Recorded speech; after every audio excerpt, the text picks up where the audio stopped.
Warning! Do not watch on an empty stomach and make sure your fridge is well stocked. This is a fantasy cooking manhwa where wizards run restaurants and magic flavors every bite. Expect enchanted recipes, mystical ingredients, and chefs who cast spells instead of salt. Let's stir up some sorcery in the kitchen. This is a somewhat familiar tale of time travel, where our young man was once a culinary student dreaming of becoming a renowned chef. But he got whisked away to another world. Welcome to the Empire of Luverne, the alternate realm where our protagonist wakes up after being truck-cooned to death. This world's got monsters, magic, and an empire at war with dragonkind, the legendary creatures across all realms. The ruins of war greet our guy, but it seems he's quick on the uptake. Human beings are adaptable creatures. Chin up, I should have died in that accident. But if I get to live again, this world might not be so bad. Our main character reassures himself with some positive thinking. But life isn't always a novel. Talk about bad luck. Our hero gets conscripted into military service as soon as he transmigrates. Ah well, this stint is only kinda short, not too long. Just 15 years? And during this time, under the name Ellison, our main man survives the war and becomes a legendary level 9 archmage. A name that makes both the Empire and dragonkind bow their heads. Yes, our story isn't about this grand mage. It might sound strange, but not every tale needs to be about grand battles of magic or endless quests for power. This isn't the story of Ellison, the legendary archmage who made the Empire of Luverne and the dragonkind alike kneel before him. It's not about earth-shattering spells or legends sung across generations. No, this is simply a story about a man, a kitchen, and the journey of creating meals. So, forget the image of a mighty archmage standing atop the pinnacle of power. Instead, picture a man holding a razor-sharp knife, skillfully slicing meat and preparing ingredients with precision. Think of a restaurant owner, bustling to welcome diners from all walks of life. And all these roles, an archmage, a chef, a restaurant proprietor, are embodied in one single man. After all the trials and tribulations, Ellison finally fulfills his dream in this strange world. That is, opening a restaurant in Great City. While Ellison is bawling his eyes out like a kid in front of his restaurant, a woman spots him, thinking he's in trouble. She approaches and asks, "Are you okay?" Ellison, while wiping his tears, explained, "I'm fine. I'm just very happy because I finally managed to open my own restaurant." Seeing a young man who is the owner of such a large restaurant, and on top of a vast hill at that, the woman was a bit surprised. "Ah, you're the owner of this restaurant? Nice to meet you. My name is Rain." To avoid revealing his identity, Ellison introduced himself as Elle. The two quickly struck up a conversation and got to know each other. "I guess you haven't been here long. Have you? This is the first time I've seen you. Are you here alone?" Ellison smiled and replied, "Oh no, I'm here with a friend I fought with in the military. She sleeps a lot, so I don't think she'll be up until the afternoon." After chatting for a while, Rain eagerly asked, "Right. You said you're opening a restaurant, right? You'll need a place to get meat, won't you?" "Well, perfect timing. My husband owns a butcher shop. If you go left at the main village gate alleyway, you'll find Noel's butcher shop." Ellison nodded, feeling a stroke of luck. He'd just opened his restaurant and now needed supplies. Talk about timing. Though a bit ironic, he appreciated the help.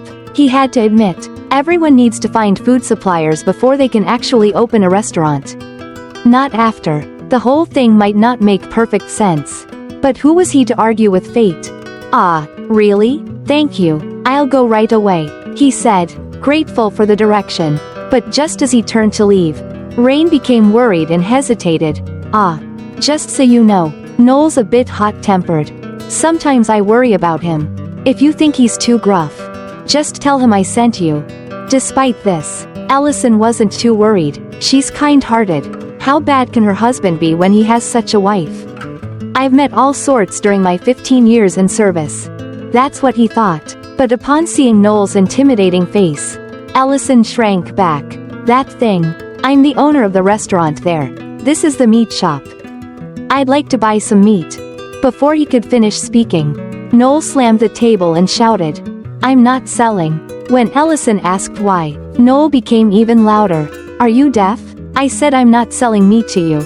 You're a restaurant owner? I've seen many scoundrels like you. You buy meat cheap and sell it double the price just before it goes bad. People like you have been cheating me for 3 years and doing business like that. I don't know where all of you come from, but I'm sure you're just the same. I have no meat to sell to you." At that moment, a giant frying pan descended upon Noel's head. What kind of divine strength was that? A voice rang out, full of anger. "What nonsense are you spouting? I came here because I was worried. And just as I thought." Despite being extremely angry, Noel immediately became as docile as a puppy when he saw his wife. It's true what they say, outside he's a tiger, a wolf, but at home, he's just a little dog. After dealing with her husband, Rain turned to Ellison. "I'm sorry, Ellison. I apologize, Ellison." Once he gets upset, it takes him a long time to cool down. "You were looking to buy Balearan meat, right?" Reluctantly, but ultimately to avoid another frying pan to the face, Noel gave in. He shuffled off to the back and brought out the meat. At this point, Rain apologized to Ellison once more. "Phew, let me apologize again." He used to carefully manage a restaurant because the owner was his comrade from his mercenary days. So I think he was quite shocked when he was betrayed like that. Understanding the reason behind it made Ellison somewhat sympathetic. But he was quite surprised to learn that Noel had been a mercenary in his youth. On this topic, Rain asked, "You don't look very old. Do you, Elle? Have you done your military service yet?" Thinking of the 15 beautiful years of youth lost, Ellison couldn't help but shed tears. "I've been burdened quite a few troubles." He choked up. "I've been through a lot of bad stuff over the past 15 years. Just as Ellison was about to open up about himself, Noel returned with a bag in hand. "Here's your meat," he said, still sounding gruff. "Why don't you show off your great skills?" Ellison checked the meat and was quite astonished. He didn't expect to receive this piece instead of Balearan meat. Seeing his reaction, Noel chuckled with delight. "You think I'd give you the precious Balearan meat? No matter how you cook it, Balearan meat is always delicious. But from now on, I will only supply meat to restaurants that I recognize. Try making a special dish with that piece of meat. From now on, if you don't please me, you won't even get a slice of fat. Let alone meat. I'm very picky, you know, so you better brace yourself from now on." Seeing Ellison dumbfounded, Noel felt even more satisfied. "Hey, are you listening? Scared already, aren't you? Let's see what kind of impressive dish you can cook up." At this moment, the legendary frying pan was used once again. Killer pan skill. Pang. Noel was knocked out cold. Women are truly terrifying. Rain couldn't believe the extent to which she had to deal with her stubborn husband. She had even intended to give Ellison the best cut of Balearan meat. But he had declined. "No worries. I'll cook for both of you. Come by my restaurant this afternoon." "Okay, Rain?" Rain was taken aback by his response. After all, the cut Noel had given them was the fatty part of a wuba, hardly the choice for a fine dish. But before she could even exchange the meat with Ellison, he turned and walked away. "This is enough. I promise I can make something delicious with this," he called over his shoulder. "See you both later." In this world, animals and livestock go by entirely different names compared to Ellison's old world. Cows are called wuka, chickens are palenque, a far cry from ordinary chicken. Palenque is considered a luxury ingredient, a true delicacy in this realm. Wolves are Balearan, and pigs are called wuba. Return to the restaurant. Ellison smiled when take out the pork belly meat. Looking at the pork belly in front of him, Ellison understood why Noel's ego was so big. The easiest meat to buy and use is wuba, also known as pork in the modern world. This pork belly is even the cheapest part of the wuba. People here don't value this part of the meat. Well, Ellison doesn't complain because it's cheap. With the quality of this pork belly, the most natural way to enjoy it is obviously to grill it. Then Ellison used magic to create a flame in his palm and lit the grill. With the abilities of a great mage, he could easily apply magic while cooking. This also made his dishes tastier than usual. As dusk fell, Noel and his wife were on their way to Ellison's restaurant following the invitation from the morning. On their way, Rain kept questioning Noel about his statement of only supplying meat to recognized restaurants. "Didn't you say you'd only supply meat to restaurants you recognize?" Rain asked. "Since when did you come up with that fancy rule? He seems honest and kind." Noel replied. "Can't you be nice to a new resident?" Noel irritably asked his wife. "You just met him today. How can you be so sure?" Rain became even angrier after hearing this. "It's better than being blatantly deceived. Don't you think others' judgment might be more accurate? You didn't even mean it." Testing his cooking skills was just an excuse. What you wanted to see was his sense of responsibility. Right? Living together for so many years. How could Rain not know what her husband was thinking? But neither of them could ever imagine that the person about to cook for them was a great mage. In war, Ellison had won barrenless battles and saved numerous lives with his wonderful magic. And now, that magic was being used to cut meat. Every magic has its own way of being used. This magic made incisions in the meat to help it absorb the seasoning better. Moreover, when grilled, the surface of the meat would lose moisture, making it even crispier. When Ellison finished preparing, it was also when Mr. and Mrs. Noel arrived. As soon as they stepped in, Noel was visibly upset and complained about everything. It wasn't until Rain brought out the legendary frying pan that he finally settled down and waited for the dish. Meanwhile, Ellison was preparing the meal in the kitchen. The first episode of the cooking show is about to begin. Today's chef is none other than our main character, Ellison. When the pan was hot, he poured a little oil in. Since pork belly is quite fatty, just enough to prevent sticking is needed. Place the meat down with the skin side down. Otherwise, the skin will dry out by the time the meat is cooked through, making it less delicious. While grilling, Ellison focused his mind entirely on each movement. For him, the kitchen is a battlefield, and cooking is an art form. Every action must be performed as meticulously as possible. Delicious food can be enhanced by its sound. The sizzling of pork is no exception. Grill the skin until crispy. Then, adjust the temperature to get a nicer color on all sides. After sprinkling some salt, grill the meat to ensure it's cooked from within. Then, cut it into bite-sized pieces. Next, we prepare a salad to accompany the meat dish. Perhaps just eating salty dishes like this isn't quite palatable for the locals here. The variety of vegetables and fragrant dressing will help balance out the richness of the grilled pork belly. Mr. Noel seems so meticulous that it's best to avoid adding unnecessary things. Finally, we decorate beautifully. Grilled pork belly and salad completed. My mouth is watering again. Content about cooking always tortures me. Lately I've been constantly hungry. After completing the dish, Ellison carefully served it to the first two guests of his restaurant. With the first bite, Rain's taste buds suddenly exploded. She felt as if she could envision pigs frolicking in endless fields. "Oh my god, this is so delicious," Rain exclaimed. "Is this wooba belly meat?" "Yes," Ellison smiled. "It's lightly crispy on the outside but juicy inside. The slight tartness of the salad also cuts through the richness of the meat." Rain continued, "I never imagined such a perfect combination." This reaction didn't surprise Ellison much. He had tasted the terrible food of this world in the military, so he could understand why Rain felt that way. "I'm glad you like it," Ellison said. Rain smiled brightly at this moment. "I really like it," she said. "It seems I have to supply the meat to ensure that I can enjoy your cooking again." Ellison was overjoyed to hear this.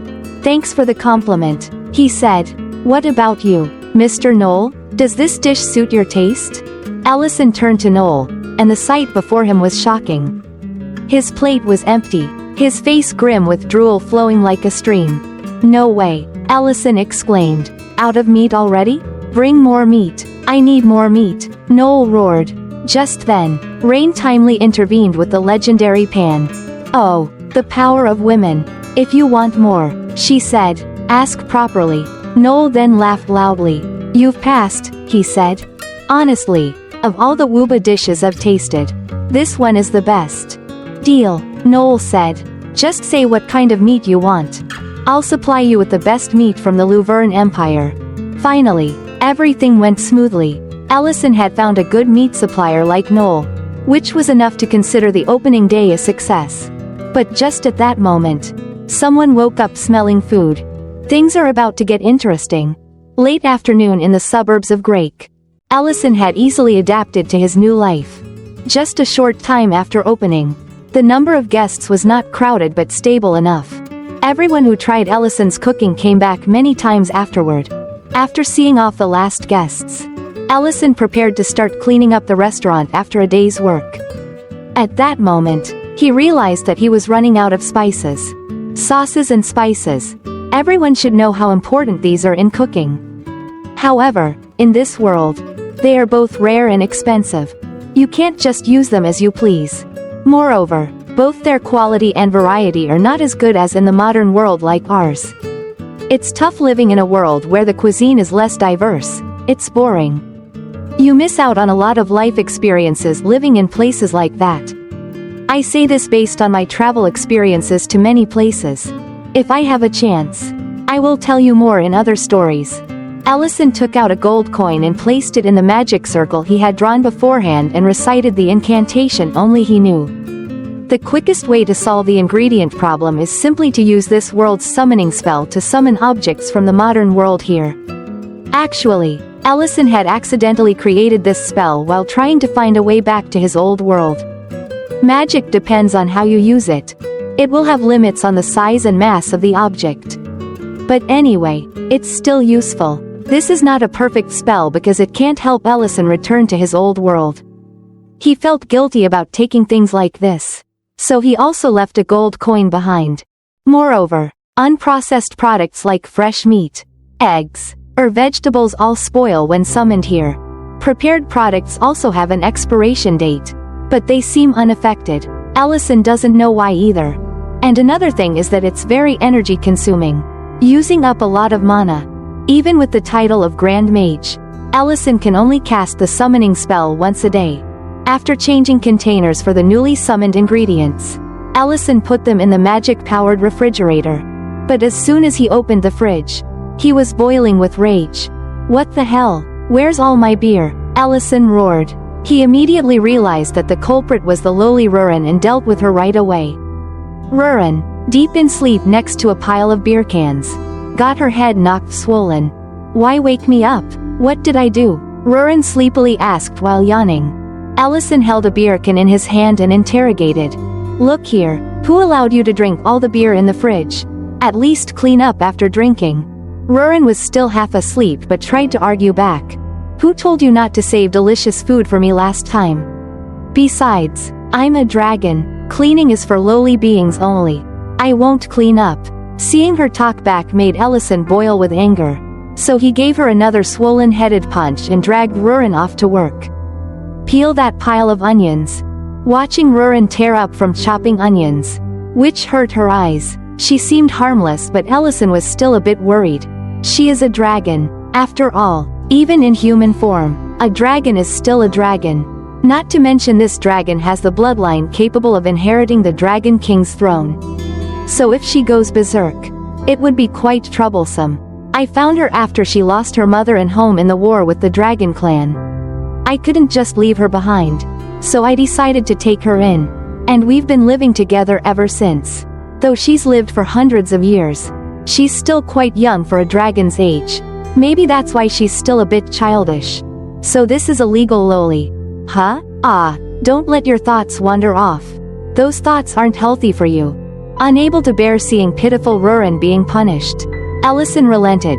I'll make steak for dinner if you finish peeling those onions. So no more crying. This guy knows how to cherish his jewels. As soon as she heard, steak, Rurin's eyes lit up. Steak? You promised. This lowly seems a bit easy to coax. Just then, Noel walked into the shop restlessly. Get me some beer and snacks. Allison then opened the fridge and prepared the stuff. But since all the beer had been guzzled by Rurin, he had to serve liquor instead. Lucky that you summoned this last time. But to be sure, we need to change to a new bottle. Seeing the clear liquid brought up, Noel was astonished. What's this? This isn't beer, is it water? Allison poured the drink while explaining. Not at all. If you're curious, why not try some? It's soju, although it smells a bit odd. Noel trusted him enough to down a glass and pop some meat into his mouth. This is pretty good. It starts off a bit bitter, but the sweetness that follows blends perfectly with the meat. This snack is amazing with soju. It has an allure that's quite different from salad. Though I knew it beforehand. Your cooking skills are truly extraordinary. Can I have another bottle? Although he was praising the food, Noel's face was filled with sorrow. And Ellison immediately realized something had happened. After downing 4 bottles of liquor in one go, Noel still wanted more, prompting Ellison to hastily intervene. Mr. Noel, you've had too much already. This liquor is very strong. But Noel didn't want to stop. Bring me another bottle. I'm not going home sober today. Ellison was sure something was not right and asked, "What do you mean? Is something wrong?" That's all it took for Noel to pour out his woes. "I suspect Rain is having an affair. At first, she said she needed to step out for a bit. But it's become frequent. For months now, she's been going out on a specific day regularly. It kept happening, so the other day, I decided to secretly follow her. And I saw her meeting an old colleague of mine from my mercenary days. He used to be my best friend. Surely that's why he suddenly disappeared after I opened the meat shop. He must feel ashamed to face me while sneaking around with Rain. And today, she went out again even though it's not her usual day of the month. She probably doesn't care about me anymore." Noel's mood shifted from anger to helpless sorrow. Ellison didn't know what else to do but advise, "First, calm down. Getting drunk won't solve anything. Right?" Noel couldn't stay calm and shouted, "But I can't face the truth. And you know what's funny? I still love Rain. Despite all this, I can't live without Rain. What should I do? Such a lovesick man." That's also why Noel has been enduring for months now. But he's reached his limit. Their marriage will soon crumble if nothing is done. Unable to ignore this scene, Ellison decided to help. "Leave this to me. I haven't known Ms. Rain that long. But I don't think she's the type to do such a thing. You wait here." Ellison then took on the role of detective to investigate this affair. And of course, he couldn't do without his assistant, the lowly Rurin. Rurin was still sobbing while peeling onions. She grumbled, "This is too much. Elle is such an idiot." After getting dressed, Ellison called out to Rurin, "Stop peeling and come out. We have some things to do. Or you can just sit there peeling away." Of course, Rurin immediately chose to escape the tedious and tear-inducing task. No one in their right mind would sit peeling onions all day like that. So a human and a dragon set off to stake out the restaurant Noel had mentioned. Like a couple of thieves from Assassin's Creed. Whoa, look how busy those restaurants are. Not like other places. The other places. Here is none other than Ellison's own restaurant. Ellison could only dream of such a crowd. But the task at hand was to find Rain, Noel's wife. Noel had said the restaurant was around here somewhere.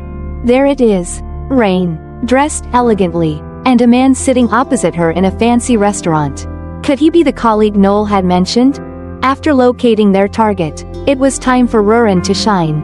"Rurin, do you see that man and woman over there? Eavesdrop on their conversation for me." Of course, Rurin wouldn't do such a thing without proper compensation. "Okay, if I do it, will I get to eat steak without having to help you prep the ingredients?" After Ellison agreed to 2 steaks, the deal was struck. Rurin focused, using her keen dragon senses to listen in on the conversation and relay it to Ellison. "Don't you think it's time to tell my husband? Mr. Ment, I think my husband is growing suspicious of our relationship. He's also upset that you haven't visited the butcher shop," Rain said. Ment hesitated before replying, "But you know his temperament. If he knew I was helping him, he'd avoid me immediately." Hearing this, Ellison was somewhat surprised and sought confirmation. "Is that what the guy named Ment just said?" After confirming with Rurin, Ellison deduced that this didn't seem much like an affair. So he decided not to spy any longer and went down to talk directly with the two. Poor Rurin, once her usefulness was over, got sent straight home to guard the door. Quite bluntly too. Meanwhile, Rain continued her conversation. "I understand why you would think that way. But it's unfair for you to be misunderstood. You're only doing this for our marriage." Ellison popped up out of nowhere. Like a magician in a soap opera, Excuse me. May I join in? As you said, Mr. Noel has completely misunderstood the two of you. Noel, snoozing like a bear in winter at the restaurant table, got jolted awake by the grand entrance. The door swung open to reveal, drumroll please, Ment and his wife Rain. Noel, it's been ages, Ment said. Noel, shaking like a leaf in a typhoon, retorted, yeah, you two make quite the pair. Rain, in a rush like someone who forgot the stove on, clarified, you've got it twisted. It's not what it looks like. Noel, fists ready like a boxer before the bell, roared, what's not what it looks like? Anybody else would have been fine. But why him? Ment? I trusted you, you backstabber. Unable to contain himself any longer, Noel charged forward to punch Ment in the face. But a magical shield prevented things from going too far. Mr. Ment, please clear up this misunderstanding. Why would you let him punch you like that? The problem won't be solved that way. Mr. Noel might calm down if you tell him that you were the one who lent him money to open his shop. Upon hearing Ellison's words, Noel sobered up instantly. What did you say? Seeing Noel calm down, Ellison moved towards the kitchen with a pile of ingredients, saying as he went, let's all sit down and talk first. I'm off to whip up some grub. Ellison had the perfect recipe for this soap opera scene. Mr. Noel's been hitting the bottle all day, so let's go with a hot soup for the hangover cure. And since Ms. Rain brought me Balearin meat as usual, shabu shabu hot pot it is. Explanation. Shabu shabu is a Japanese nabemono hot pot dish featuring thinly sliced meat and vegetables boiled in broth and served with dipping sauces to taste. I'm not very fond of it because it feels a bit bland to me. I prefer Vietnamese hot pot for its variety of flavors and diverse tastes. And now back to our regularly scheduled cooking extravaganza. Ellison grabbed his trusty deep pan and got down to business. I've got sauces galore and soy sauce for dunking the meat and got that broth going. He sifted through anchovies and tossed everything into the pot like a culinary wizard. The truth is that he is a magician. Voila, shabu shabu hot pot is served. Meanwhile, outside, Noel still couldn't believe what he had just heard and asked his wife again. Rain, what did you just say? Did Ment really lend us money to open our shop? Rain sighed deeply and explained, just like you said. When you were out of money after being scammed, Mr. Ment lent us almost all his savings to invest in our shop. Now that our shop's raking in the dough, I meet him monthly to pay off the debt. That's all, Rain explained. Noel, sweating like he's in a sauna suit, stammered, but that money must have come from the Lord after they nabbed the scammer. Are you saying it was all a lie? Suddenly, everything Noel knew turned faker than a $3 bill, leaving him struggling to swallow the truth. Ment chimed in, would you have taken the money if I told you the truth? I'm sorry for not popping champagne at your grand opening. I had no choice. Revealing the truth would have made me look like I conned you. I never knew you hit such a rough patch. Guess I did an oopsie. Ment continued. Noel, dark as a thundercloud, grilled him, but weren't you planning to be a mercenary post-retirement? Why give me that money then? Just then, Ellison swooped in with the hot pot like a superhero interrupting a villain monologue. Sorry, can't overcook the veggies. Isn't it better to chat over food? And just like that, the tension popped like a soap bubble. As Ment eyed the thin slices of meat with curiosity, Ellison explained, this is Balearin meat from Mr. Noel's butcher shop. I sliced it paper thin because it's a dish where you dip the meat into the hot pot and eat it right away. Please, everyone, have a taste. After trying a slice, Ment was over the moon about this novel dish. He then ladled out a bowl of soup for Noel and started reminiscing. Remember the Battle of Perrin? That day, you took a sword for me. I remember it like it was yesterday. We ran out of food because the war dragged on longer than a movie marathon. And all we had left was bland broth. Then I caught a wild Balearin, even though I passed out right next to you after catching just one. The soup made from that Balearin was bland, the meat tough and smelly, but it tasted better than any gourmet meal. Noel sipped the soup, memories flooding back, his body shaking like a leaf in a storm. Yes, it was delicious. Ment scooped himself another bowl and added, earlier you asked why I helped you despite my retirement plans. right? I didn't have any plans more important than helping you. Noel finally got it. Tears started streaming down the face of the gruff man. I'm sorry. I'm really very sorry. Allison stood by, witnessing the old friends resolve their differences and felt happy for them. The friendship of warriors, those ready to sacrifice for their comrades. The sincere friendship of true men. But he had encountered a big problem named Rurin. A promise to a dragon is absolute. But you don't seem to take it seriously at all, Rurin said angrily. Allison quickly tried to appease. It's not even evening yet. But let me make you a steak. But Rurin was still very angry. It's already night. How dare you treat me this way when all I asked was for you to do your job as agreed? Just then, Ment stepped in, so Allison could only gag Rurin and lift her into the air. Does this Baron is abuse of a few hundred-year-old young dragon? Ment, although confused by the scene before him, didn't dare ask much and went straight to the point. I came here because I want to ask you something. Recently, the mercenary troop has been entrusted with escorting a very important person. And we want to organize a party to celebrate. That's why, if it's okay with you, I'd like a dinner at your restaurant before we depart. Is that possible? This was indeed a great business opportunity, and Ellison would certainly not refuse. The next day, Ellison went to Noel's meat shop to buy palanque meat, also known as chicken meat. But there was none. If Noel could sell that meat, he'd be rich, Ellison thought. So you don't have it then? You promised you'd sell me any meat I wanted. Where did Noel's confidence go? Noel was annoyed but couldn't do anything about it. Guy, palanque meat is different? So hard to catch them. Right. I heard they've been appearing in Limona Forest recently. And that's why Ellison went to Limona Forest. But things were not as easy as imagined. Palanque is a monster that looks like a chicken. However, in this world, their behavior is completely different. They change their habitat periodically, so it's very hard to find them. And they are extremely agile, which makes catching them even harder. That's why palanque meat is a very precious ingredient with high demand. After an exhausting chase, the palanque even stopped to taunt Ellison, which made him boil with anger. Should I just set this forest on fire? Now he regretted adding this item to the menu for the mercenary troop. After struggling for a while and getting nowhere, Ellison had to surrender and ask for Rurin's help.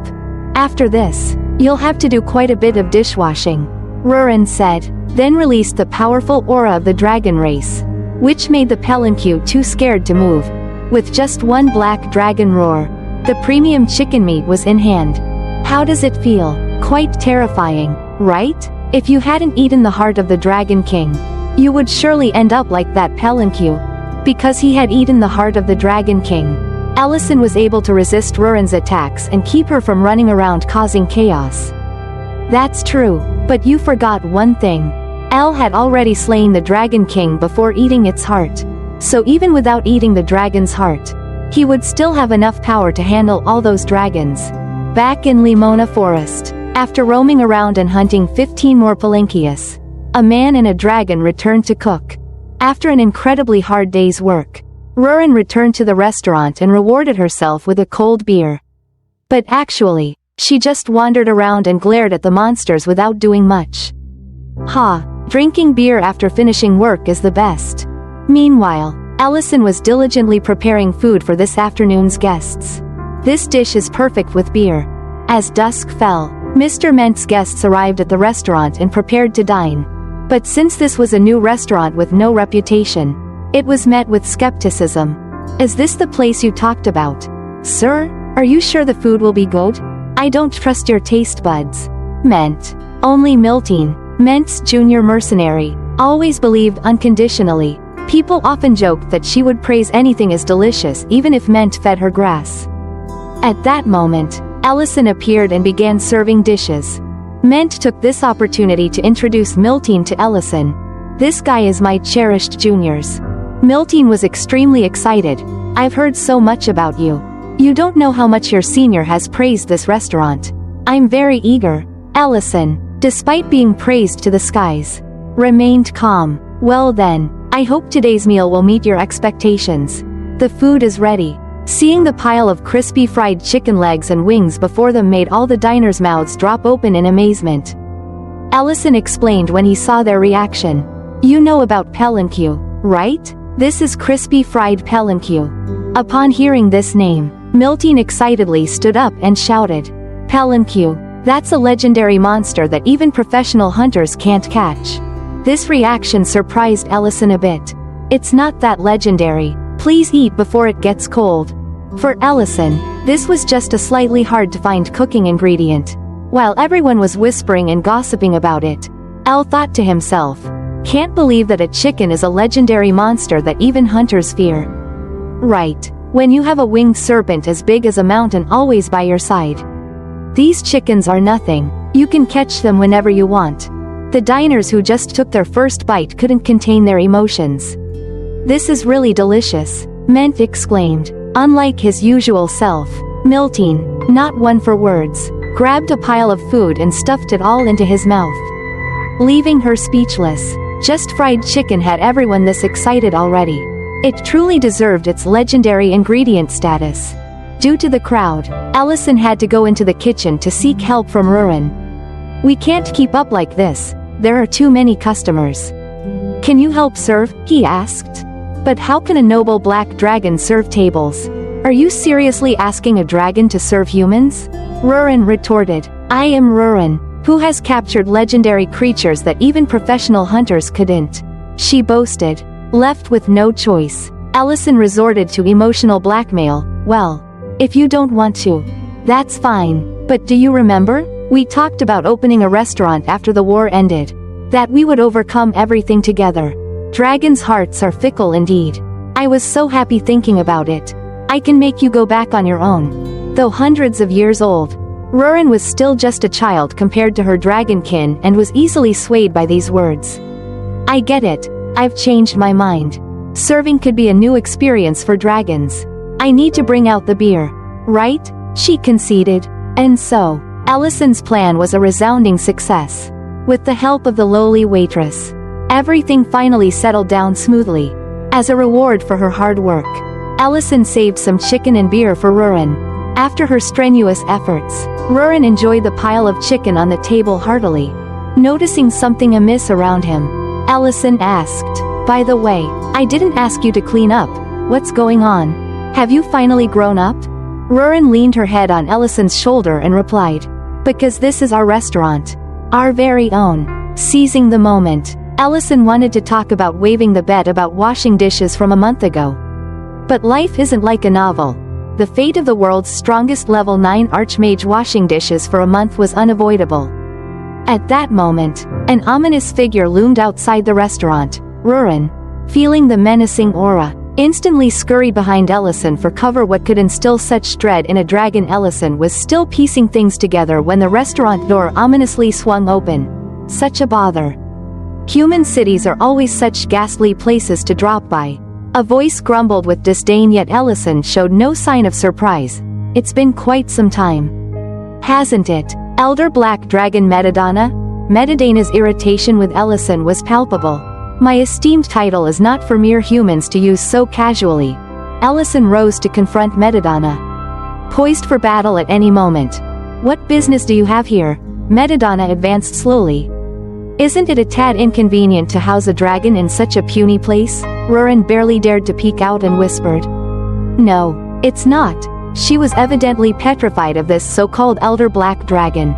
Ellison, usually so genial, now seemed transformed into someone else entirely, ready to engage in combat with anyone, with an icy demeanor. He inquired, have you come for Rurin? As far as I'm concerned, no one can challenge my guardianship over Rurin. You were condemned to flames last time. Remember? Mentioning this seemed to unleash a dangerous edge in Metadona. Your tongue is as sharp as ever? Isn't it? Indeed. I'm here for Rurin. Rurin, though frightened, summoned her bravery to protest. I will stay with Ellison. Why this sudden change? You abandoned me anyway. Metadana's tone dropped to a murmur. Child, who said I abandoned you? I merely arrived, belatedly, even though your mother committed a grave error against our clan. Ellison interjected firmly.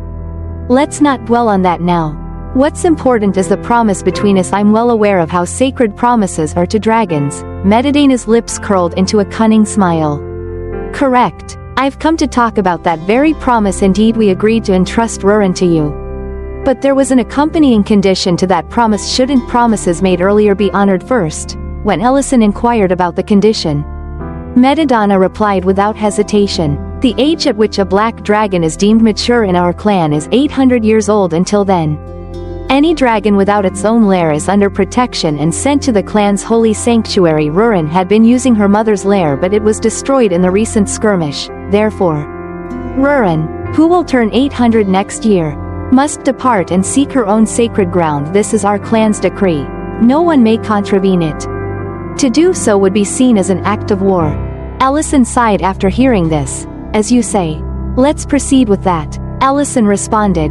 Medidana, upon hearing this, was infuriated and emitted a terrifying killing intent, but Ellison, far from intimidated, continued, I was just fretting over nothing.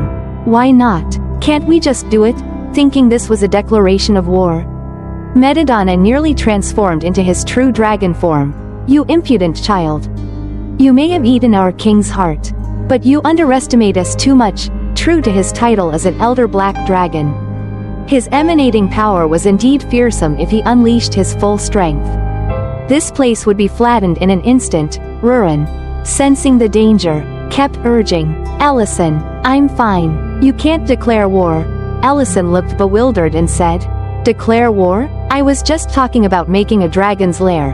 Medidana and Ruren were both stunned. This foolish youth almost reignited a war between dragons and humans. Speak clearly, for goodness sake. Why leave things hanging and complicate matters? But wait. Hold on for a second. That lowly dragon is 799 years old already? No way. Could there be a mistake? Ellison then continued. What I mean is we have a whole year.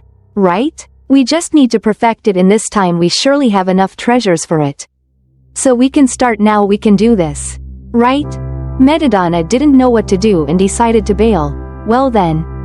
That's feasible. I shall return after a year. And that was the beginning of Ellison's dragon lair creation adventure. A dragon lair, simply put, is a cave for dragons to live in. Grandeur and treasure are symbols of a dragon's lair. Creating one costs a fortune and takes time. That's why Ellison won't have any free time, even if he starts now. But alas, the restaurant suddenly became unusually busy. The influx of customers was due to rumors of Pelinque meat being sold at the restaurant, even though Ellison had said that he no longer sold that meat as it was a special menu item. The number of customers did not decrease even with Ruren's help. The workload was still overwhelming for just 2 people. Can't keep it up like this. Ellison had to find a way to reduce the number of customers. I'm stumped. People usually look for ways to increase staff when they have many customers. But this guy is doing the opposite. Reducing the number of customers. Truly, an extraordinary person always has their own path.